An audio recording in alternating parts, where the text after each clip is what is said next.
অষ্টম শ্রেণীর যে সকল শিক্ষার্থী ইংলিশে কোন কোন বিষয়টা পড়বা তারা এখন পর্যন্ত বুঝতে পারতেছো না এবং মূল কোশ্চেনের অপেক্ষায় বসে আছো, তাদেরকে বলি জাতীয় শিক্ষা বোর্ড কিন্তু তোমাদেরকে কিছু নির্দেশিকা দিয়ে দিয়েছে। তোমরা যদি এই নির্দেশিকা অনুসারে মূল্যায়নের যে নির্দেশিকা আছে এই নির্দেশিকা অনুসারে পড়ে নাও, তাহলে তোমাদের কোশ্চেন আসার পরে উত্তর করার তোমার অনেক কাজে লাগবে। তো আমি মনে করি যে মূল কোশ্চেন অবশ্যই তোমরা পেয়ে যাবে আগের দিন রাত্রে, তবে মূল কোশ্চেনে আসায় বসে না থেকে এই টপিকগুলো জাতীয় শিক্ষা বোর্ড যে টপিকগুলো দিয়েছে সেটা কিন্তু তোমাদের জন্য পড়া অনেক অনেক ইম্পর্টেন্ট। তো চলো বিষয়টা আমরা একটু দেখে নিই। তো শিক্ষাবর্ষ 2024-এর জন্য বিশ্বভিত্তিক যে মূল্যায়ন নির্দেশিকা রয়েছে সেটা ইংরেজি অষ্টম শ্রেণীর জন্য। তো আসলে তোমাদের জন্য কি নির্দেশিকা দিয়েছে এবং কোন পেজগুলো পড়তে হবে, প্রশ্নটা কেমন আসবে, তো আজকে এই ভিডিওতে আমরা এই বিষয় নিয়ে কথা বলবো। তো চলো বেশি কথা না বলে ভিডিও শুরু করা যাক। আমাদের আরও একটি চ্যানেল অবন এন্টারটেইনমেন্ট, যেখানে আপনাদের জন্য 3টি ফানি ভিডিও আপলোড করা হয়েছে। মুরগির দুধ খেলে বুদ্ধি বাড়ে, মিশন আন্ডারপ্যান্ট এবং লোডশেডিং। ভিডিওগুলো দেখে চ্যানেলটিকে সাবস্ক্রাইব করে আমাদের পাশে থাকবেন। ভিডিওর লিংক ডেসক্রিপশন এবং ফার্স্ট কমেন্টে রয়েছে।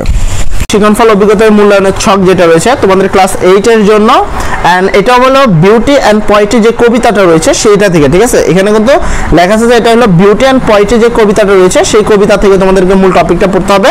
তো এই বিউটি অ্যান্ড পোয়েট্রি থেকে তোমরা কি কি পড়বা যদি আমি একটু উল্লেখ করি, সেক্ষেত্রে তুমি যদি একটু নিচে তাকাও, দেখো এখান থেকে বিউটি অ্যান্ড পোয়েট্রি থেকে তোমার যে বিষয়গুলো পড়তে হবে, ফার্স্ট হলো student identify one stylised future facilities remaining pattern in the poetry. অর্থাৎ এখান থেকে তোমাদের যে কবিতাটা পড়তে হবে সেই কবিতা থেকে তোমাদের কিছু রিমেনিং ওয়ার্ড খুঁজতে হবে, যে কি কি ওয়ার্ড রয়েছে অ্যান্ড সিমিলার কিছু প্যাটার্ন আসলে কেন তার রয়েছে। যেমন এখানে কিছু প্রশ্ন রয়েছে, তোমরা যদি খেয়াল করো, দেখো এখানে লেখা আছে ইন্ডিভিজুয়াল ওয়ার্ক, ইন্ডিভিজুয়াল তোমার ওয়ার্ক মানে একক কাজ, যেটা ঠিক আছে। ইন্ডিভিজুয়াল ওয়ার্ক মানে হলো একক কাজ। একক কাজে তোমাকে কি করতে হবে, তোমাকে ফার্স্ট হলো student identify similar in the poem, মানে এই কবিতায় একই যে টপিকটা রয়েছে সেটা কিন্তু তোমাদের করতে হবে। এবার অনেকে বলবো ভাই এটা কোথায় পাবো, আর আমি বলে দিই, তোমাদের দেখবা এই কবিতা শেষে মানে বিউটি অ্যান্ড পোয়েট্রি যে কবিতাটা রয়েছে তার একটু পেজটা পাল্টা দিতে বা অ্যাক্টিভিটিস 1, 3, 8 লেখা আছে। তো যেই অ্যাক্টিভিটিসটা আছে 1, 3, 8 লেখা আছে, এই অ্যাক্টিভিটিসটার উত্তরটা যদি করো তাহলে কিন্তু তোমরা এই যে স্টুডেন্ট আইডেন্টিফিকেশন সিমিলার পোয়েম এই বিষয়টা তোমরা পেয়ে যাবা। তো এটা ছিল তোমাদের প্রথম টপিক। এন্ড যদি আমি সেকেন্ড টপিকটা খেয়াল করি তোমাদেরকে, এই যে বিউটি অ্যান্ড পোয়েট্রি, এখান থেকে তোমাদের দুইটা টপিক পড়তে হবে এই বিউটি অ্যান্ড পোয়েট্রি থেকে। এটা হলো ফার্স্ট হলো তোমাদের যে টপিকটা পড়তে হবে, ফার্স্ট যে টপিকটা পড়তে হবে সেটা হলো তোমার student identification similar word, and 2 number হলো স্টুডেন্ট ইমপ্রেস, ঠিক আছে, this feeling with the one sim, মানে এর সাথে আসলে তোমাদের কি অভিজ্ঞতা রয়েছে তার আসলে ফিলিংসটা কি। যেমন তোমার বিউটি অ্যান্ড পোয়েট্রি কবিতায় আমি যতটুকু জানি তোমাদের হলো সলেমান এবং তোমার কুইনের কথা বলা হয়েছে, তো তারা আসলে কি বাটারফ্লাই পছন্দ করে। তো এই যে টপিকটা আছে এই টপিকটা তোমরা পড়বা।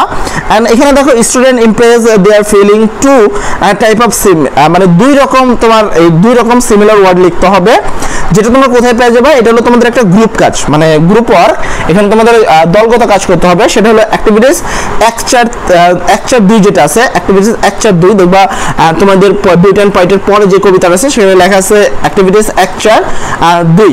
এখানে তোমরা পেয়ে যাবা student outline similar pattern use, মানে এই কবিতায় রিমেনিং ওয়ার্ড যেটা রয়েছে, রিমেনিং ওয়ার্ডগুলো আছে সেই ওয়ার্ডগুলো তোমাদেরকে লিখতে হবে।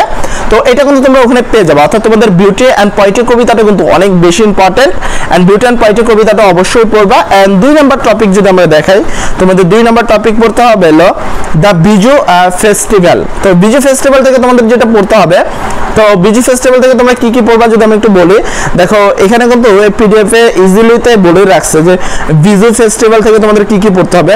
যদি আমি এখানে তোমাদেরকে দেখাই, তো ফার্স্ট তোমাদেরকে পড়তে হবে হলো student identify step by can not explain this. তো এটাকে তোমাদেরকে এক্সপ্লেন করতে হবে। তো কিভাবে করতে হবে আমি একটু বলি। তো ফার্স্টে এখানে দেখো এটার অ্যাক্টিভিটিস লেখা নেই, মানে এখানে তোমাদের ছাড় করতে হবে, এখানে তোমাদের তেমন কিছু করতে হবে না। তোমাদের মূল যেটা করতে হবে সেটা হলো এই যে ইন্ডিভিজুয়াল ওয়ার্ক আর হলো তোমার গ্রুপ ওয়ার্ক, এই দুইটা কাজ কিন্তু তোমাদের করতে হবে। তো এই বিজু ফেস্টিভ্যাল থেকে তোমাদের যে কাজটা করতে হবে সেটা হলো প্রথম হলো the teacher examiner the learner script to see whether and learner can properly follow the step to write summary. মানে সোজা বাংলা কথায় যদি আমি বলি, এখানে যে কথাটা লিখছে তার অর্থ অনেকটা এমন যে বিজু ফেস্টিভ্যাল থেকে তোমরা পড়ছো, সেখান থেকে একটা সামারি লিখতে হবে। তো সামারিটাকে তোমার যে এই যে স্ক্রিপ্টটা লিখছে, ঠিক আছে, স্ক্রিপ্টের একটা ছোট করে, মানে অনেক বড় আছে, তুমি 4 থেকে 5 লাইন করে একটা সামারি লিখে দিবা। মানে ছোট করে লিখতে হবে, গল্পটাকে ছোট করে লিখতে হবে, যেটাকে আমরা সামারি বলে থাকি। তো স্টেপ বাই স্টেপ একটা সামারি লিখতে হবে। এন্ড এখানে অ্যাক্টিভিটিস, এটা তোমরা পেয়ে যাবে অ্যাক্টিভিটিস নাম্বার 2, 3, 7 অর্থাৎ 2, 3, 7 যে অ্যাক্টিভিটিসটা রয়েছে সেটা কিন্তু তোমাদের একটা একক কাজ, সেটার মধ্যে তোমরা এটার উত্তরটা পেয়ে যাবা। এন্ড তুমি যদি একটু নিচে খেয়াল করো, তোমাদের গ্রুপ কাজে এই সেমই করতে হবে, যেটা হলো গ্রুপ ওয়ার্কে যেটা রয়েছে, দেখো এখানে গ্রুপ ওয়ার্ক লেখা আছে, যেখানে একটা সামারি লিখতে হবে। অর্থাৎ মূল কথা হলো তোমাদের এই বিজু ফেস্টিভ্যাল থেকে একটা সামারি লিখতে হবে। সামারিটা কি লিখবা?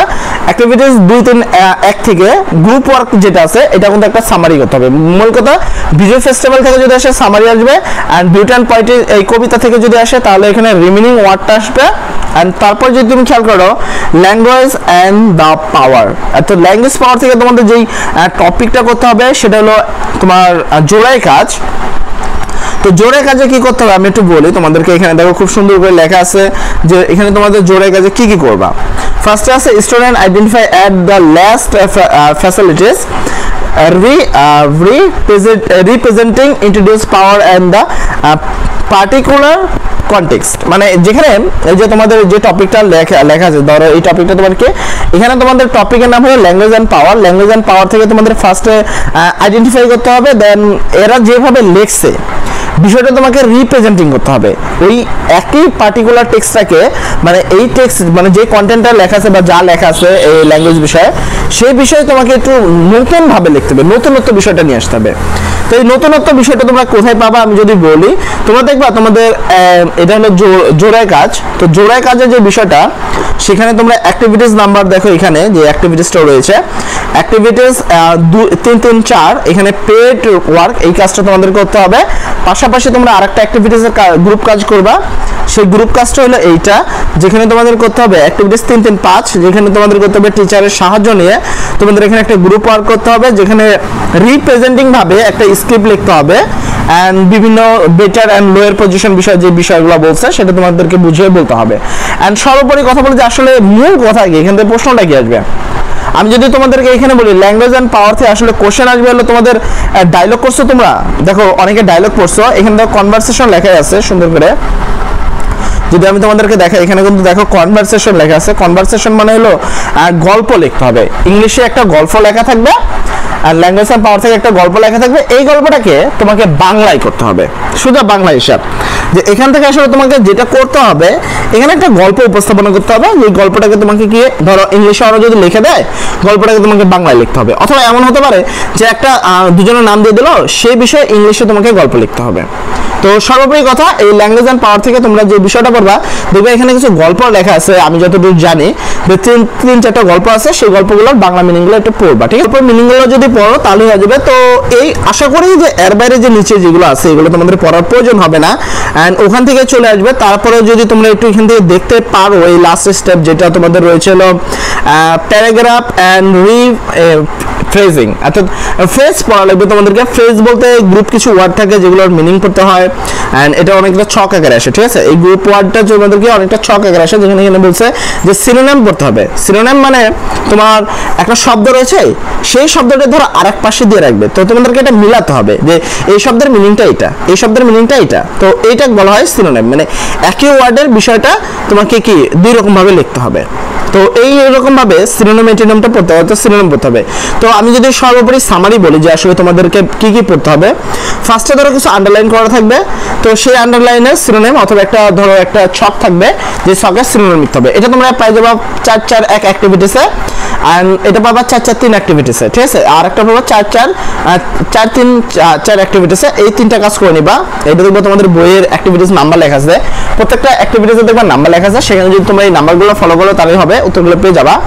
তো ফার্স্ট তোমাদের করতে হবে সিনোনিম, তারপর তোমাদের করতে হবে একটা প্যারাগ্রাফ লিখতে হবে, সরি একটা ডায়লগ লিখতে হবে। সেটা এমন হতে পারে যে ডায়লগটা ইংরেজিতে লেখা আছে, তোমাকে বাংলায় উপস্থাপনা করতে হবে। এন্ড সর্বপ্রথমে তারপরে তোমাদেরকে যেটা পড়তে হবে বিজি ভেজিটেবল থেকে তোমাদেরকে সামারি লিখতে হবে, আর বিউটি অ্যান্ড পয়েট্রি, এই বিউটি অ্যান্ড পয়েট্রি থেকে তোমাদেরকে মূল যেটা পড়তে হবে সেটা হলো রিমেনিং ওয়ার্ডগুলো করতে হবে এবং কোন প্যাটার্নে লেখা আছে প্যাটার্নটা বোঝাতে হবে। এই তো এই হলো তোমাদের সিলেবাস। এই 4-5টা কাজ করলে কিন্তু তোমাদের 100% কমন চলে আসবে। তো আশা করি যে জাতীয় শিক্ষা বোর্ড তোমাদেরকে অবশ্যই ঠিক নির্দেশনা দেয় এবং এই অনুসারে কোশ্চেন চলে আসে। আর সর্বোপরি কথা হলো যারা মূল মেন কোশ্চেন চাও তারা আগের দিন রাত 7টা থেকে 7:30টার মধ্যে থাকবে আমাদের চ্যানেলে। তো 100% শিওর থাকবে, একবারে পিওর কোশ্চেন থাকবে, ফেক কোনো কোশ্চেন আমরা আপলোড দিই না। তো সর্বোপরি সবাই ভালো থাকবা। আসসালামু আলাইকুম।